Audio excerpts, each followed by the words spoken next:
Caleb. Hi, Logan. Hi, Heidi. Nanny has a book about the elves and the shoemaker. Look at those elves. That's a very pretty boot. I like that. Okay, let's have a look. The elves and the shoemaker. Okay, there was once a poor shoemaker and his wife. This is my last piece of leather. Look, he's cutting out all this leather. Said the shoemaker sadly, I can only make one more pair of shoes. The shoemaker cut out the leather and put it on his workbench, and they went up to bed. The next morning, the old shoemaker found a new pair of shoes on his workbench. Who made these shoes? Asked the shoemaker. He put them in the shop window. A man saw the shoes. He came into the shop and tried them on. I like these shoes, said the man. I will buy them from you. They're very fancy shoes. Now the old shoemaker could buy more leather. He cut out the leather and put it on the workbench. Then he went up to bed. The next morning there was a new pair of boots and a new pair of shoes on the workbench. Who has made these boots and shoes? Asked the shoemaker's wife. He's gone to bed, and when he's woken up, there's new shoes. The old shoemaker soon sold both pairs of shoes. Now he could buy even more leather. He cut out the leather and went to bed. The next morning he found 8 new pairs of boots and shoes. And so it went on for weeks and weeks. Every time he goes to bed, he cuts out the leather. When he wakes up, there's all these shoes. Everyone loved his boots and shoes. Look, he's selling all of them.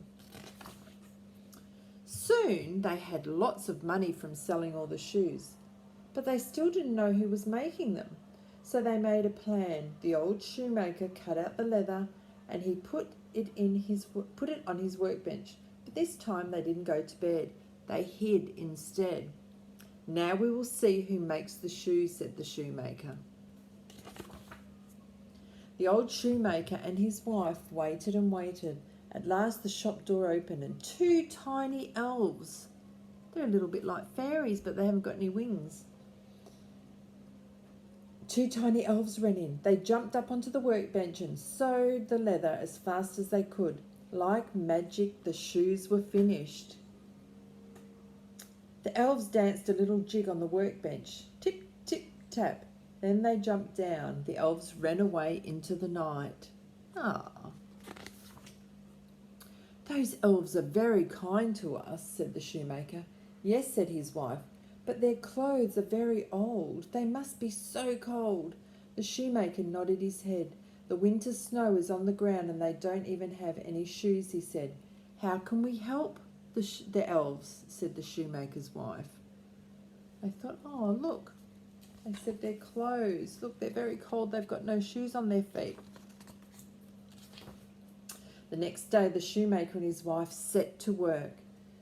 What do you think they made? That's right, 2 tiny coats, 2 pairs of trousers, and 2 tiny pairs of boots. They looked just right for the tiny elves. Oh, that's very kind. They put the presents on the workbench. Then they waited and waited. At last, the shop door opened, and in ran the 2 tiny elves. They jumped up onto the workbench and saw the presents and danced a little jig. Tip, tip, tap. 2 for you and 2 for me. The tiny elves put on the tiny clothes. They're just right, they said. They danced a little jig all along the workbench. Tip, tip, tap. Thank you, they called as they jumped down.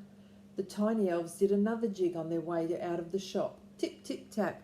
They looked very happy and very warm. That was very kind of both of them. The elves did a nice thing, and then the shoemaker and his wife did a nice thing. I love you guys. Bye.